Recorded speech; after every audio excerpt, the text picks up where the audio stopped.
Bonjour, je m'appelle Véronique Volkart, je suis directrice de la société Onicesa. C'est une société qui travaille dans le développement d'outils et de solutions ainsi que d'indicateurs pour les ressources humaines.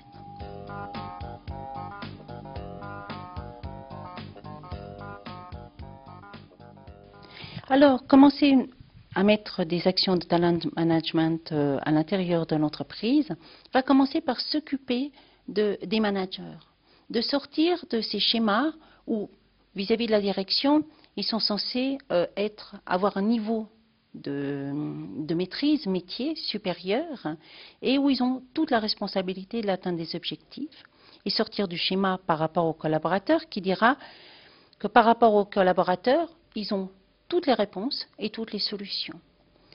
Il faut arriver à les faire sortir de cet état qui est un état quand même avec un peu seul, un état de collaboration où ils vont devoir accepter d'être des animateurs de la réflexion, d'aller chercher les talents et les informations à l'intérieur même de leurs équipes, de ne pas être eux le monsieur qui sait tout ou la dame qui sait tout, mais être la personne qui va être le chef d'orchestre au milieu de son équipe.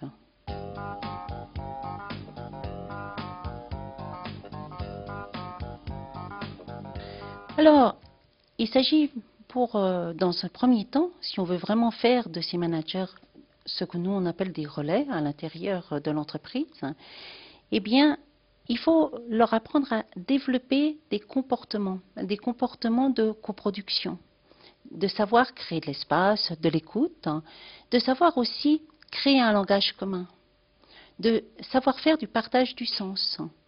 Le partage du sens va être de savoir quels sont les objectifs, mais quelles sont les contraintes, quelles sont les directives et quel type de feedback on peut attendre et comment, avec ça, on construit ensemble.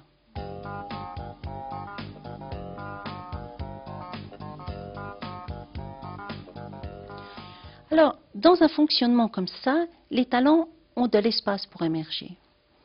Parce que si vous êtes dans une situation où votre feedback n'est pas entendu, il n'y a pas de possibilité de faire des propositions, il n'y a pas de possibilité de pouvoir devenir force d'idées, de créativité.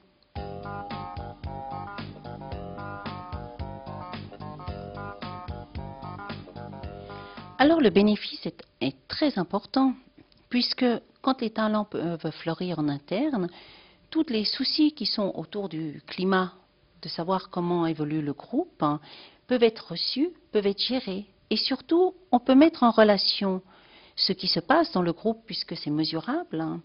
On peut le mettre en relation avec le contexte. Qu'est-ce qui se passe en ce moment à l'extérieur? Quel est le contexte économique, social à ce moment-là? Et le mettre en relation avec la production, avec la réalisation. Ça donne du sens et ça montre comment on peut développer de la valeur à l'intérieur de l'entreprise. Et à partir de ce moment-là, ça devient logique de dire on peut faire un suivi de ces valeurs en termes d'implication et de motivation, de savoir quels sont les comportements adéquats dans l'implication et qu'est-ce qui motive les équipes. Et de pouvoir faire un suivi dans le temps. Ça nous sort des vieux schémas, des courbes de Gauss qui sont un peu dépassées et ça nous amène dans quelque chose de dynamique. C'est une mesure qui mesure les interactions et qui nous parle vraiment de ce qui se passe. Nous sommes dans l'action. On sort des vieilles mesures qui sont des mesures plus sur le jugement, où là, c'est très difficile puisqu'on est dans une représentation mentale dans le jugement et c'est très difficile d'agir sur une représentation mentale.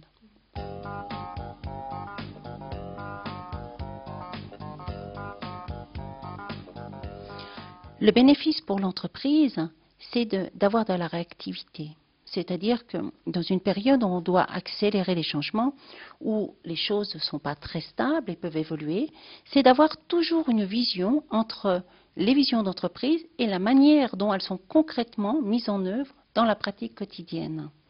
Et non seulement de pouvoir assurer cette cohérence, mais pouvoir, encore une fois, faire une relation avec qu'est-ce qui s'est passé, quels sont les éléments extérieurs qui sont venus intervenir et quelles sont les réels résultats sur la pratique.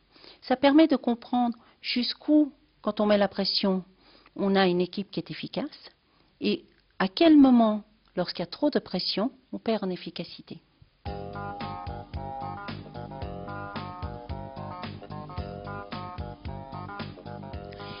Eh bien, les conditions pour développer les talents, il faudrait déjà avoir, je dirais, un couple au départ, qui est un couple direction générale et RH. Il faut que les objectifs soient co-construits à ce niveau-là. Et puis, l'autre condition, eh bien, c'est d'avoir une transparence sur l'information. Autant, et de pouvoir mettre en relation, autant les aspects qui sont liés aux ressources humaines, les indicateurs qu'on parlait tout à l'heure, les mettre en relation avec des indicateurs de production, les indicateurs qui remontent normalement au niveau du conseil d'administration qui sont du reporting.